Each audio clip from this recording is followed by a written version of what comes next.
ओम श्री परमात्मने नमः।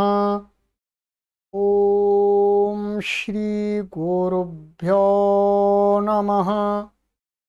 ओम श्री ऋषिभ्यो नमः। ओम असतो मा सद्गमय तमसो मा ज्योतिर्गमय मृत्योर्मामृतंगमय। ओम शांति शांति शांति। सर्वेभ्यो नमः। देववाणी संस्कृतम यूट्यूब चैनल में आप सभी धर्म प्रेमी सज्जनों का हार्दिक अभिनंदन है। मित्रों, विशुद्ध रामायण कथा को हम पढ़ रहे हैं। आज इसकी 29वीं कक्षा को पढ़ेंगे और हमारा भी बालकांड चल रहा है। बालकांड का 25वां सर्ग मैंने आपको इस रामायण का पिछली कक्षा में पढ़ा दिया था। आज हम इसका 26वां सर्ग पढ़ेंगे। ठीक है, प्ले लिस्ट पे एक कॉलम बना दिया गया है विशुद्ध रामायण कथा नाम का। उसमें पीछे की सारी कक्षाओं को आप कभी भी देख सकते हैं। ठीक है, तो गत कक्षा में हमने आपको 25वां पढ़ा दिया था। आज हम पढ़ाएंगे आपको 26वां सर्ग। ठीक है, अथ षड्विंशः सर्गः, 26वां सर्ग। गत कक्षा में ये था कि विश्वामित्र जी और श्री राम जी और लक्ष्मण जी अयोध्या में राजा मिथिला जो नगरी थी वहां पर राजा जनक की यज्ञशाला में राजा जनक से मिले थे और फिर उसके बाद में राजा जनक अपने महल को चले गए थे, अपने निवास स्थान पर, और उनका वहां व्यवस्था कर दी थी। और धनुष के बारे में अब आगे दिखाने की बात कही थी कि कल हम धनुष आदि दिखाने की व्यवस्था करेंगे। तो आज के इस सर्ग में मुख्य रूप से हम पढ़ेंगे, जानेंगे महर्षि वाल्मीकि के अनुसार धनुष भंग और दशरथ के पास दूत भेजना। राम जी धनुष को तोड़ देंगे आसानी से और फिर उसके बाद में राजा जनक प्रसन्न होकर के अपनी पुत्री सीता के विवाह का निश्चय कर लेंगे कि हम श्री राम से ही अपनी पुत्री सीता का विवाह करेंगे। इसके लिए राम जी के माता पिता की अनुमति आवश्यक है, तो उनके माता पिता को भी बुलाया जाए, तो राजा दशरथ को भी निमंत्रण भेजा जाएगा। तो आइएगा देखते हैं मित्रों क्या कहते हैं महर्षि वाल्मीकि। कहते हैं, जनकस्य वचः श्रुत्वा विश्वामित्रो महामुनिः धनुर्दर्शय रामाय इति होवाच पार्थिवम्। राजा जनक की बात सुनकर विश्वामित्र जी ने कहा, राजन वह धनुष श्री राम को दिखाइएगा। अगले दिन जब राजा दशरथ को, राजा जनक, दशरथ याद आ रहे बार बार ठीक है, यहाँ राजा जनक की बात चल रही है। राजा जनक फिर दोबारा विश्वामित्र जी से मिलने आए, तो फिर उन्होंने विश्वामित्र जी ने कहा था कि अब हमें ये रामचंद्र जी हैं, श्री राम जी, उनको धनुष दिखाइएगा आप, ये आपका धनुष देखने के लिए बहुत लालायित हो रहे हैं। तो उसके बाद में कहते हैं, ततः स राजा जनकः सचिवान् व्याधिदेशः धनुरानीयतां दिव्यं गंधमाल्यानुलेपितम्। कहते हैं उसके बाद में राजा जनक ने कहा तब राजा जनक ने मंत्रियों को आदेश दिया कि गंध और पुष्प मालाओं से भूषित धनुष ले आओ, क्योंकि वो धनुष उनका एक पीढ़ी दर पीढ़ी की एक संपत्ति थी। उसको बहुत अच्छी प्रकार से माने सुरक्षा के साथ में और सजावट के साथ में उसको रखा गया था। तो कहा अपने मंत्रियों से, भाई धनुष को भगाओ, जा रखा हुआ है।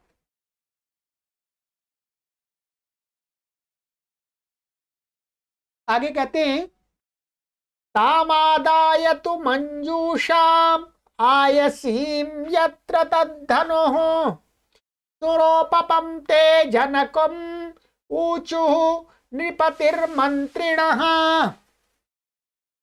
जिस पेटी में वह धनुष रखा गया था, उस लोहे की पेटी को लाकर मंत्रियों ने देवतुल्य राजा से कहा। पेटी में अच्छा वो एकदम माला आदि सजावट के साथ में रखा हुआ था, तो वो पेटी उठा के लाए मंत्री लोग अपने नौकरों के माध्यम से, और राजा जनक के सामने रखा और कहा, लो महाराज जी, आप अब देखो इसको क्या करना है, दिखाना दिखाइएगा। आगे कहते हैं महर्षि वाल्मीकि, इदम धनुर्वरम राजन पूजितम सर्वराजभिः मिथिलाधिप राजेंद्र दर्शयिनम यदिच्छसि। कहते हैं मंत्री लोग कहते हैं, हे मिथिलाधीश्वर राजेंद्र, यह धनुष जिसकी सब जनक राजाओं ने पूजा की थी। ये जनक वस्तुतः क्या है, एक टाइटल है जनक, ठीक है। जनक उनका नाम नहीं है, वो एक प्रसिद्ध हुए हैं, इसलिए उनसे पहले भी बहुत सारे जनक हुए हैं, ठीक है।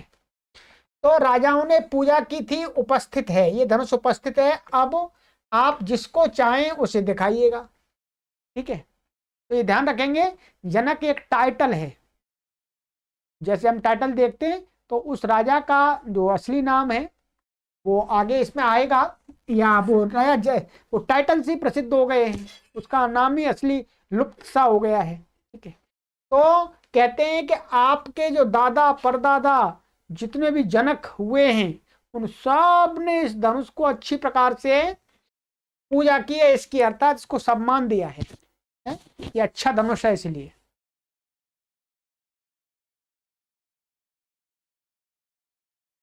तेषां नृपो वचः श्रुत्वा कृताञ्जलिर्भासत विश्वामित्रं महात्मानं तौ चोभौ राम लक्ष्मणौ।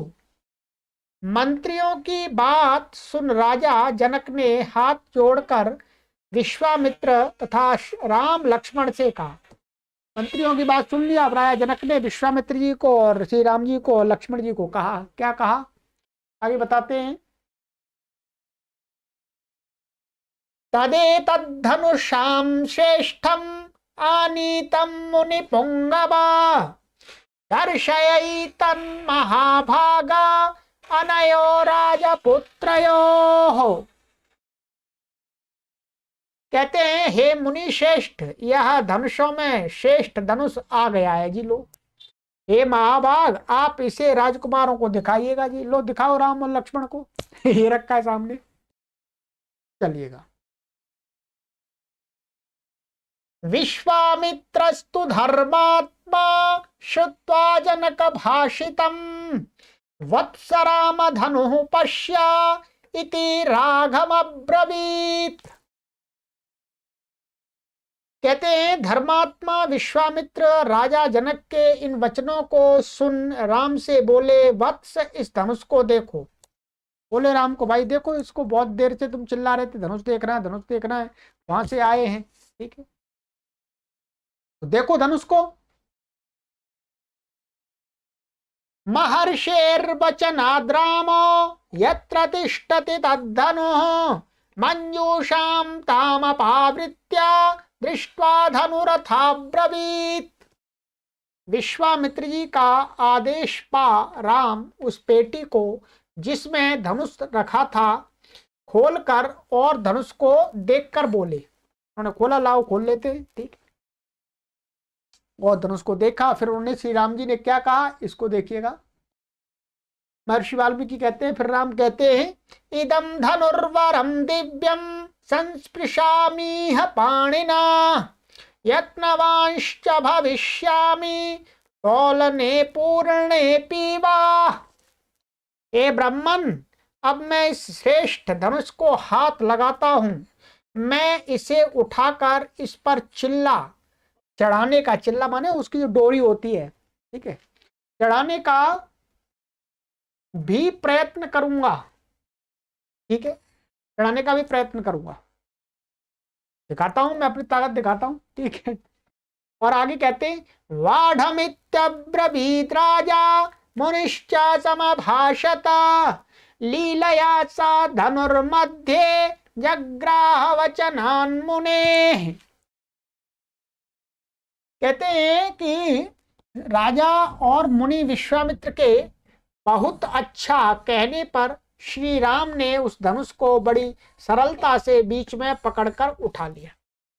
लीला, लीला का बहुत लोग गलत अर्थ लेते हैं। संस्कृत में लीला शब्द का प्रयोग है कि कोई भी चीज आसानी से हो जाए, माने कोई भी क्रिया है वो आसानी से सरलता से हो जाए तो उसको लीला बोलते हैं, ठीक है। लीला का मतलब ये नहीं है कि बिना करे ही हो जाए, बिना किए कुछ भी नहीं होता, ठीक है, बिना किए कुछ भी नहीं होता, ठीक है।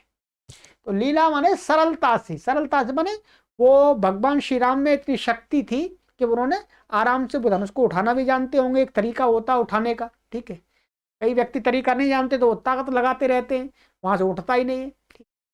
तो श्री राम जी ने धनुष को उठा लिया और कहते हैं पश्यताम नृसहस्राणाम बहूनाम रघुनंदनः आरोपयत् स धर्मात्मा सलीलमिव तद्धनुः। सहस्रों मनुष्यों के समक्ष श्री राम ने बिना प्रयास ही उस पर रौंदा मने जो धागा है, डोरी है, डोरी भी चढ़ा दिया, चढ़ा दी मतलब, ठीक है। क्योंकि वहां पर तो भाई राजा जनक के यहाँ पर तो भीड़ रहती है, लोग बैठते हैं सभाओं में, ठीक है, राजाओं के पास में, वहां हजारों लोग थे, उनके सामने श्री राम जी ने आराम से उसको चढ़ा दिया, ये आराम से। आरोपयित्वा धर्मात्मा पूरयामास वीर्यवान तदबभंज धनुर्मध्ये नरश्रेष्ठो महायशाः। महायशस्वी एवं बलवान श्री राम ने चिल्ला चढ़ाने के पश्चात ज्यों ही उसे खींचा, उस धनुष के बीच से टूटकर दो टुकड़े हो गए, ठीक है। तो उन्होंने खींचा तो धड़क धड़क टूट गया। हो सकता है भाई, देखो पहली बात तो उसको बहुत सारे लोग उठा ही नहीं पाते थे, उठा नहीं पाते थे, चिल्ला भी नहीं चढ़ा पाते थे, चिल्ला नहीं चढ़ता तो वो टूटता भी नहीं था। वो बहुत प्राचीन काल का पुराना धनुष था, ठीक है, कुछ तो कमजोर हुआ ही होगा, चाहे वो सोने का बना हुआ हो। तो श्री राम जी ने उठा दिया धनुष और उस पर प्रत्यंचा भी चढ़ा दी और उसको खींचा तो टूट गया, ठीक है। और कहते हैं आगे तच्च शब्दो महानासीन मोहिताश्च नराः सर्वे वर्जयित्वा मुनिवरम राजानं तौ च राघवौ। धनुष के टूटने से घोर शब्द हुआ, उस शब्द से विश्वामित्र, राजा जनक, राम और लक्ष्मण को छोड़कर से सभी लोग स्तब्ध रह गए। मतलब टूटा होगा तो थोड़ी तेज आवाज हो गई होगी, बड़ा धनुष था। तो कहते हैं कि विश्वामित्र जी और राजा जनक और थोड़े वो तो देख ही रहे थे ध्यान से, तो उनको तो उतना ज्यादा नहीं है, पर एकदम अचानक लोगों के सामने कोई एकदम घटना घटित हो जाए तो उनको थोड़ा सा आश्चर्य होता है, तो उनको स्तब्धता हुई, लोगों को आवाज सुनी, थोड़ी तेज आई होगी आवाज, ठीक है। जैसे छोटा मोटा कुछ फेंकते हैं बम आदि या पटाखे आदि, उसकी आवाज होती है, वैसे उसकी आवाज आई, ठीक है। प्रत्याश्वस्ते जने तस्मिन् राजा विगत साध्वसः उवाच प्राञ्जलिर्वाक्यं वाक्यज्यो मुनिपुंगवम्। कहते हैं कुछ देर में लोगों की स्तब्धता भंग होने पर घबराहट से मुक्त जनक को ये कोष्टक में बता रहे हैं, चलिए बाद में देखेंगे। भंग होने पर घबराहट से मुक्त वाक्पटु राजा जनक हाथ जोड़कर विश्वामित्र जी से बोले। ठीक है, तो वो जो घबराहट से मुक्त हुआ, जनक को घबराहट इस बात की थी कि राम भी धनुष का चिल्ला न चढ़ा सके तो सीता का विवाह कैसे होगा। तो यही है, तो इसकी चिंता उनको हो रही थी, वो धनुष की चिंता नहीं थी उनको। क्या धनुष का जो आवाज हुई थी उससे कोई उनको आश्चर्यचकित नहीं हुआ था। तो उस घबराहट से मुक्त, जो घबराहट हो रही थी उससे एकदम मुक्त हो गए, उनको एकदम प्रसन्नता हो गई राजा जनक को। ठीक है भाई, हमारा अब तो हमारी जो सीता पुत्री है उसका विवाह हम राम के साथ कर देंगे।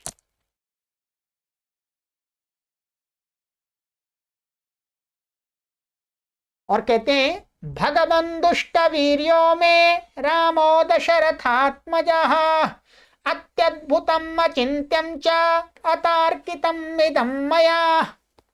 भगवान, मैंने दशरथ पुत्र राम का पराक्रम देख लिया है। इनका पराक्रम अत्युद्भुत अत्यद्भुत अद्भुत है मिलाकर बोलने में कठिनाई हो रही है। अत्यद्भुत, कल्पना और तर्क से परे है। अब राम की प्रशंसा कर रहे हैं उनके कार्य को देख करके राजा जनक, भाई ये तो बहुत पराक्रमी बालक है। ठीक है, और इसने अद्भुत कार्य करने वाला, अद्भुत शक्ति है इसके अंदर, इसके हम तर्क नहीं कर सकते हैं भाई। जनकानां कुले कीर्तिम आहरिष्यति मे सुता सीता भर्तारमासाद्य रामम दशरथात्मजम। मेरी पुत्री सीता दशरथ नंदन श्री राम को पति रूप में प्राप्त करके मेरे वंश की कीर्ति फैलाएगी। ठीक है, इसका मतलब है सीता जी का स्वयंवर तो नहीं हुआ था। स्वयंवर में क्या होता है, स्वयंवर में सीता जो लड़की होती है वो स्वयं चुनती है। अभी तो सीता है ही नहीं यहाँ पर, जहाँ पर राम को धनुष दिखाया जा रहा है वहां सीता नहीं है इसमें कहीं पर भी। यहाँ पर वो अपने घर पे होंगी, वहां पर महल में। तो यहाँ तो राजा जनक ने निश्चय किया है कि मैं अपनी पुत्री का विवाह राम के साथ करूंगा, न कि सीता ने किया है। ये जो स्वयंवर वाली बात है ये तुलसीदास जी की रामायण से आ गई है। तो तुलसीदास जी की रामायण में थोड़ी सी कई बार ऐसा इधर उधर की बातें भी लिख दी हैं। तो जो महर्षि वाल्मीकि रामायण है उसमें ऐसा स्वयंवर का नहीं है कि बहुत सारे लोग इकट्ठे हुए थे और सबने धनुष चढ़ाए थे। ठीक है, और फिर उसको केवल राम नहीं तोड़ पाए, ऐसा नहीं है। आप तो विश्वामित्र जी हैं और राम जी हैं और लक्ष्मण जी हैं और कुछ जनता है उनके दरबार में, तो वहां सीता जी तो है ही नहीं। तो इसका मतलब स्वयंवर तो नहीं हुआ। जो स्वयंवर वाली बात बताते हैं लोग वो गलत प्रतीत होती है। राजा जनक ने स्वयं अपने विवेक से श्री राम के पराक्रम और उनका जो भी है उनकी श्रेष्ठता को देख करके ही स्वयं सीता के विवाह का निर्णय लिया है। और कहते हैं आगे, मम सत्या प्रतिज्ञा च वीर्य शुल्केति कौशिका सीता प्राणैरबहुमता देया रामाय मे सुता। हे कौशिक, मैंने सीता के विवाह के लिए वीर शुल्क की जो प्रतिज्ञा की थी वह पूर्ण हो गई। अब मैं प्राणों से भी बढ़कर प्रिय सीता को राम के लिए दूंगा।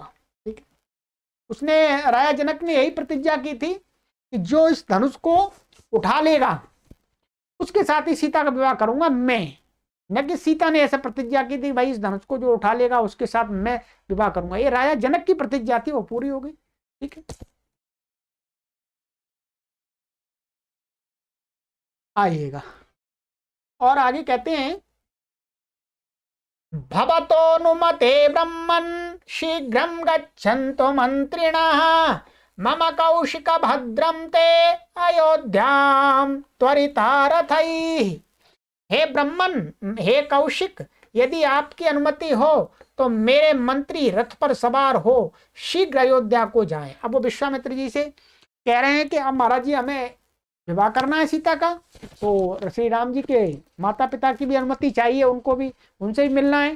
तो अब आप गुरुजी हैं इनके, आप हमें अनुमति दो कि हमारे लोग उनके पास जाएं, उनको निमंत्रण दें, उनको बुला के लाएं यहाँ पर, ठीक है। तो कह रहे हैं आप अनुमति दो तो हमारे मंत्री रथ पर सवार होकर के जल्दी जल्दी जाए। राजानं प्रश्रितैर्वाक्यैः आनयन्तो पुरं मम प्रदानं वीर्यशुल्काय कथयन्तु च सर्वशः। और महाराज दशरथ को विनय युक्त वाक्यों से वीर शुल्का सीता के विवाह की सूचना देकर और यहाँ का संपूर्ण वृत्तांत बताकर यहाँ ले हमें, अर्थात बता दें भाई आपके बेटा ने धनुष तोड़ दिया है, अब सीता का विवाह हम उसी के साथ करेंगे। प्रसन्नता तो होगी, राजा दशरथ को भी प्रसन्नता होगी, क्योंकि जो जनक, राजा जनक है वो एक प्रसिद्ध राजा है, प्रसिद्ध राजा की पुत्री से उनका बेटे का विवाह होता तो उनके लिए प्रशंसा की बात है।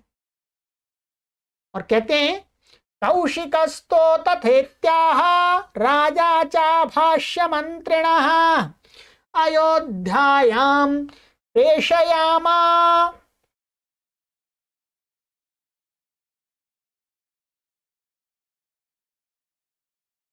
धर्मात्मा कृत शासनम, इसमें एक्स्ट्रा लिख गया है, ठीक है। अयोध्यायां प्रेषयामा, बस इतना ही है।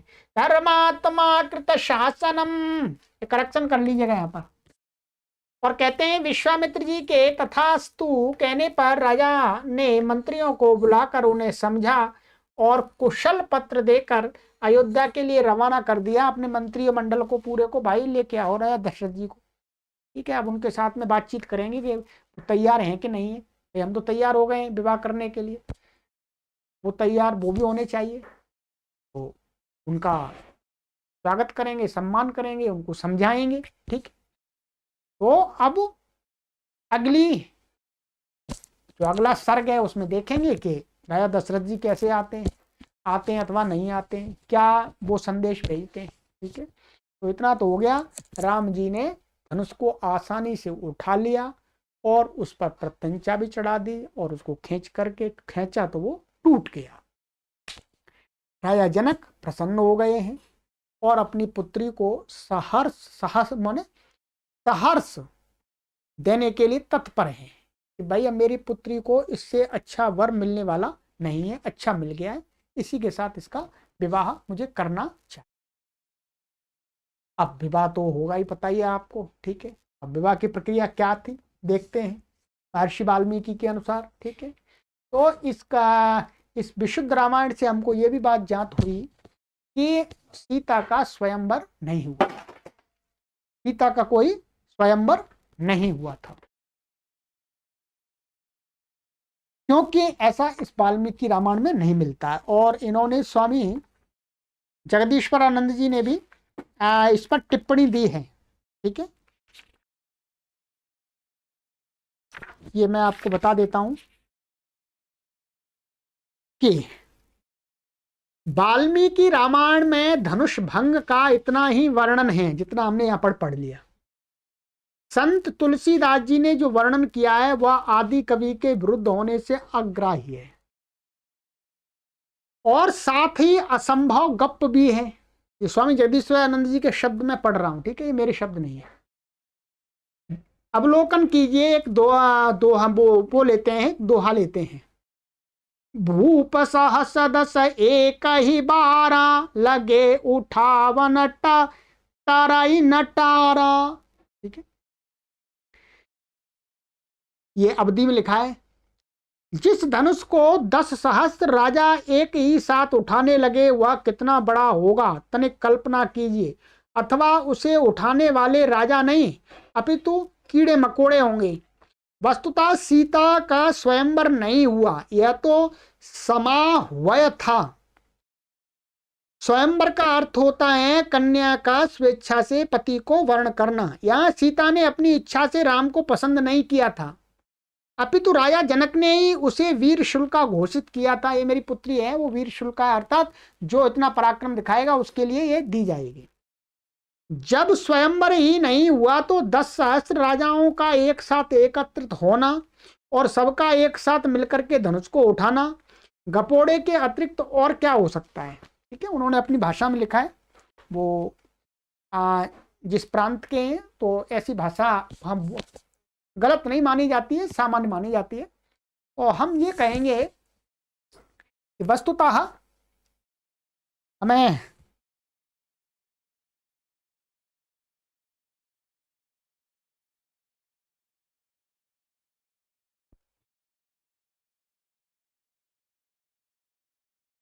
ये समझना चाहिए कि सीता ने अपनी मर्जी से, अपने पसंद से श्री राम को पसंद नहीं किया था, परंतु राजा जनक एक समझदार पिता थे। उनकी पसंद सीता जी मना कभी नहीं कर सकती, टाल नहीं सकती थी। ठीक है, उनको विश्वास था कि मेरे पिता मेरे लिए एक अच्छा ही वर ढूंढेंगे। ठीक है, तो इस प्रकार से हमें एक ये भी शिक्षा मिलती है कि भाई जिस प्रकार से सीता के पिता के द्वारा जो पसंद किया गया वर था, उसी को सीता ने स्वीकार किया सहर्ष। इसी प्रकार से हमें भी, यदि हमारे माता पिता समझदार हैं तो, अर्थात कोई भी लड़की है यदि उसके लिए किसी अच्छे श्रेष्ठ व्यक्ति को पसंद करते हैं, तो उस लड़की को भी सहर्ष स्वीकार करना चाहिए। ये भी हमें एक सीख मिलती है। ठीक है, और स्वयंवर में तो थोड़ा सा हो जाता है। स्वयंवर अच्छा भी है, ऐसी बात भी नहीं है। ठीक है, और स्वयंवर कहीं पर गलत भी हो जाता है। लड़की की इतनी समझ नहीं होती है, तो वो कभी गलत निर्णय भी ले लेती है, गलत चुनाव भी हो जाता है। ठीक है, तो चलिएगा, हम यही माने कि ये कोई स्वयंवर नहीं था, ये राजा जनक ने अपनी पुत्री के लिए स्वयं वर का चयन किया था। चलिएगा, तो आगे की कक्षा में मिलते हैं। आप सभी को सादर नमस्ते। सभी पीछे की वीडियो को देखते रहिएगा, आगे की भी देखते रहिएगा। और जिनको ये पुस्तक चाहिए वो देववाणी संस्कृतम के व्हाट्सएप नंबर से संपर्क करके ऑनलाइन प्राप्त कर सकते हैं। ओम।